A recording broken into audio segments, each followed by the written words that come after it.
আমি এই পিছলা নদীৰ যি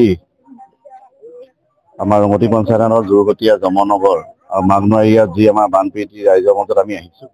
আহি আমি দলত কংগ্ৰেছ দল আজি আমি চৰকাৰত নাই যদিও আমাৰ যিটো সাধ্য অনুযায়ী তেওঁলোকক সহায় কৰিছো আৰু এটি টোপোলা দিয়াৰ লগতে আমি তেওঁলোকক এটা মেডিচিনৰ কাৰণে এটা আৰ্থিক সাহায্য আগবঢ়াইছো আৰু আমি আশা কৰিছো তেওঁলোকক আমি যদি ভৱিষ্যতলৈ আমাৰ দল ভাল দিন আহে তেতিয়া আমি তেওঁলোকক ভৱিষ্যতে আৰু সহায় কৰিম বুলি আমি তেওঁলোকক আশা কৰিছো। ভগৱানে তেওঁলোকক সহায় কৰক আৰু দ্বিতীয়বাৰ যাতে ইয়াত কোনো বান নহয় তাৰ কাৰণে আমি ভগৱানক প্ৰাৰ্থনা কৰাৰ বাহিৰে চৰকাৰৰ ওপৰত আমাৰ ভৰসা একো নাই আৰু তেওঁলোকেও সেইটো মত প্ৰকাশ কৰিছে। আমি বানাক্ৰান্ত ৰাইজৰ ওচৰত সদায় আছো, আজিও আছো, ভৱিষ্যতে থাকিম বুলি তেওঁলোকক আমি কথা দিছো।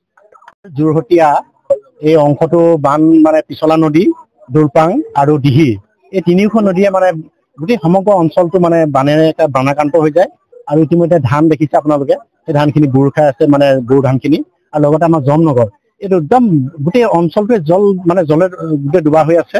গোটেই মানুহবিলাক মানে বান বিধ্বস্ত অৱস্থা নাইকিয়া হৈ আছে।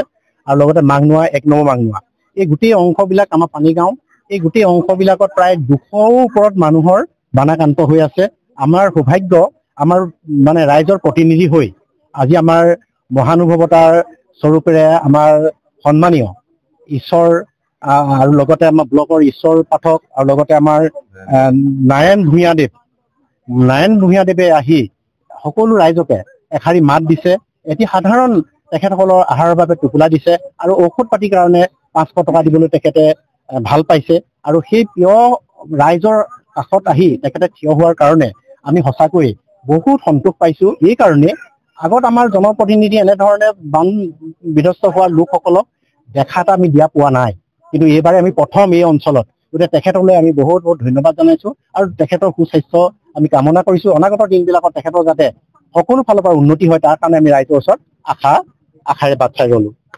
জুৰুলা কৰা বিশেষকে ৰঙতি পঞ্চায়তৰ বানাক্ৰান্ত ৰাইজৰ লগত তেখেতসকলৰ দুখৰ লগত থাকিবলৈ আহিছো। তেখেতলোকৰ দুখৰ লগত আমি সমভাগী হৈছো। অকণমান কিবা এটা সাহায্য দিছো, বিশেষকে খবৰ লৈছো।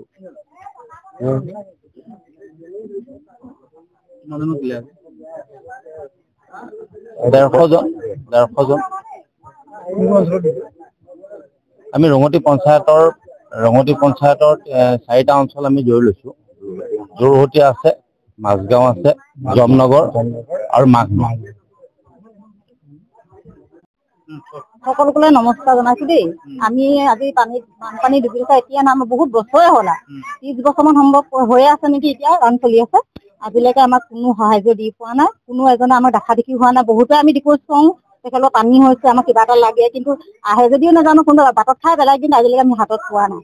আজি আমি কি আছে নামধন কি আছিলে পাহৰিলো ন, নাৰায়ণ দাদা আমাক আজি সকলো ৰাইজকে কিবা এটি মৰমে সৰুকে টোপোলা এটা যাচিছে, লগতে পইচা 500 যাচিছে ঔষধৰ কাৰণে। ল'ৰা-ছোৱালী জ্বৰ হয়, ঔষধৰ কাৰণে ল'ৰা-ছোৱালী জ্বৰো হৈ আছে, মোৰ নাতিজনী জ্বৰ হৈয়ে আছে বাৰু। বহুত ভাল লাগিছে আৰু আমি সদায় তেখেতৰ লগতে থাকিম আৰু তেখেত আমাৰ বুকুত থাকিব। আমাৰ মৰম চেনেহ সকলোখিনি তেখেতে পাব আৰু তেওঁ আমাৰ মৰম চেনেহ। মই ইয়াকে কৈ